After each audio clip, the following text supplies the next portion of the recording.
Fuck. That's it. That's the entire first page. No introduction. No welcome. No pompous foreword from a self-important scholar explaining the noble history of adventuring.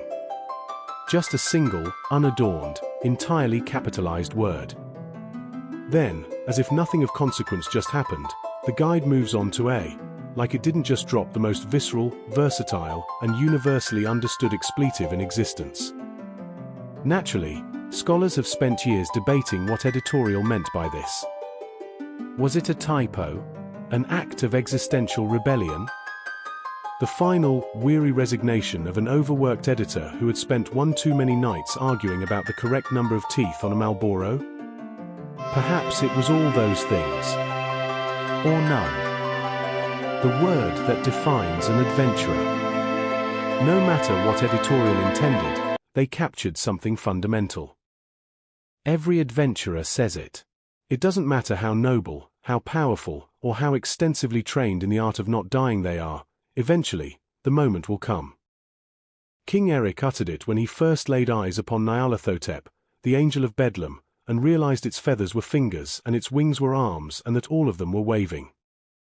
His son, Prince Max, delivered the same verdict as his puddle-jumper plummeted from the sky because the red dragon Mulgrew had opinions about his engines, his political affiliations, and his continued existence in general.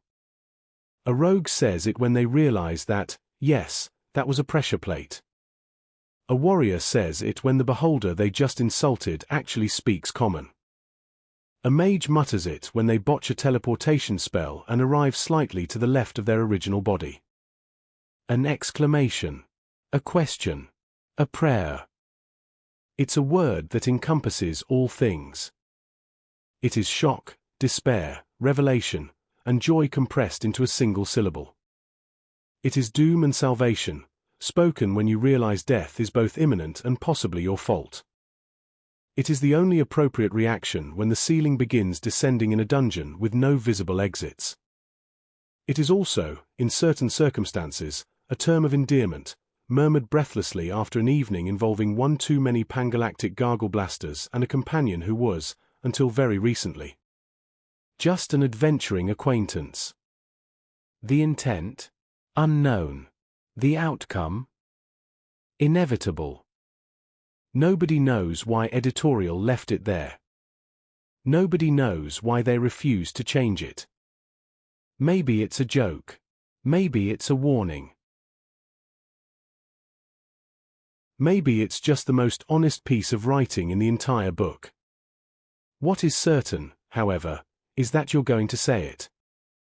Probably before you think to check this guide.